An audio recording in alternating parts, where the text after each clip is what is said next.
Get ready for the dictation. Start.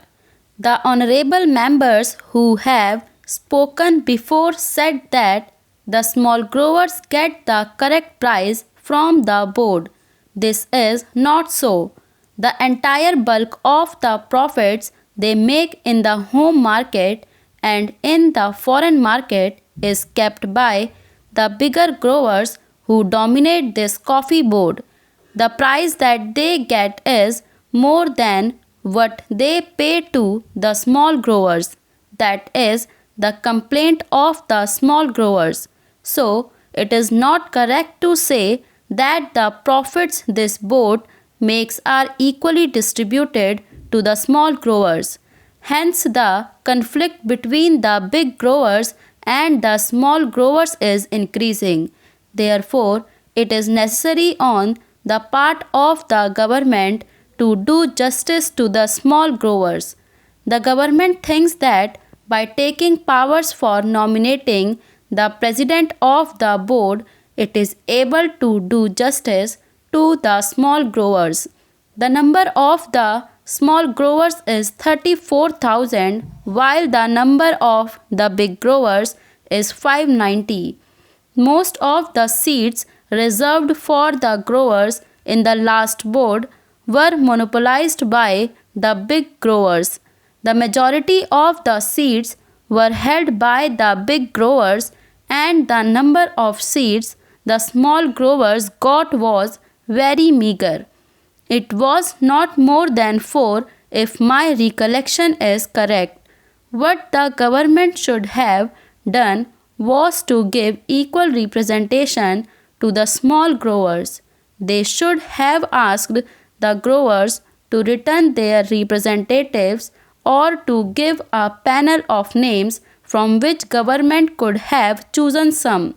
The choice of the representatives should have been left to the respective organizations.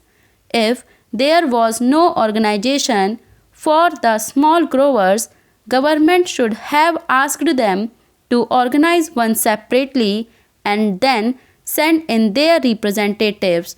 Our friends said that the representatives of the small growers were there on the existing board. It is true, but I know the practice of these big growers or big industrialists. Having given membership to the smaller fry on their organizations, they don't allow them to express themselves. The chairman or the man who holds sway of the board sees to it that all the members agree to what he dictates.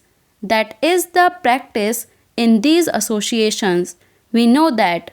So, it is better to have a separate organization for the small growers and ask them to submit their panel of names to represent them on the board. Representation on the board should not be governed by the number of acres owned and the amount of capital invested, but by the number of growers. If this principle is adopted, the bigger growers will not be able to run away with what they want. In this connection, I would also say that instead of nominating the president, the government should do this. The government should ask the respective organizations of the big growers, the small growers, labor and the consumers to send in the names of their representatives and then include members of parliament. Then the board constituted in this way should be asked to elect its chairman. If this procedure is adopted, then the government can see that no big grower is elected to the chairmanship. In that case, only a man who can command a majority in the board will be elected, and that man will see to it that justice is done to all the interests concerned. But here, the government, in the name of taking over control of the industry, wants to bureaucratize the whole industry. I don't think that by bureaucratizing the board, the government will be able in any way to help the industry to develop or to bring about better working conditions for the labor.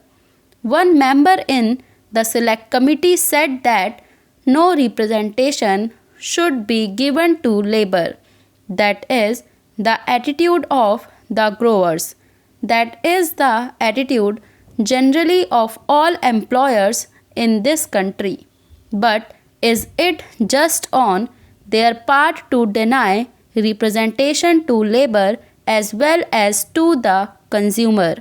Certainly, the rights of these people should be recognized, but personally, I don't think that by merely giving representation to labor on the board, the government can do justice to labor.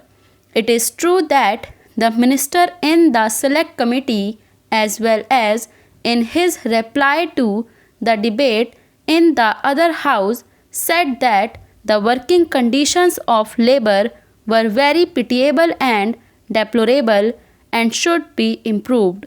Sir, there was also a petition sent to the Lok Sabha by the employees of the coffee house recommending to the house that their petition should be considered.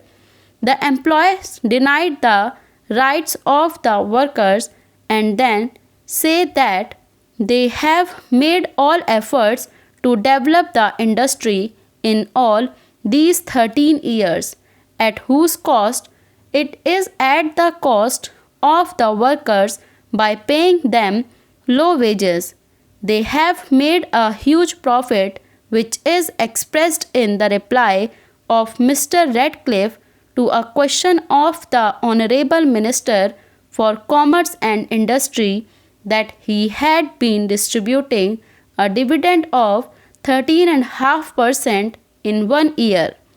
In 1 year, he had given 20% dividend, in another year 27%, and in yet another year he gave 19% to his shareholders. At the same time, this big dividend is after deducting the expenses including depreciation, taxation, reserve fund, and reserve fund to capital invested. Apart from all these, they have made a net profit so as to distribute an average dividend at 13.5%. Can anybody imagine that such an industry should be allowed to distribute this high dividend at the cost of the poor labor who actually produced this profit? Certainly, at the cost of the poor labor and the people, they have got this profit. The coffee houses are getting coffee at the rate of rupees 210 per kilo. At the same time, how do they sell coffee there?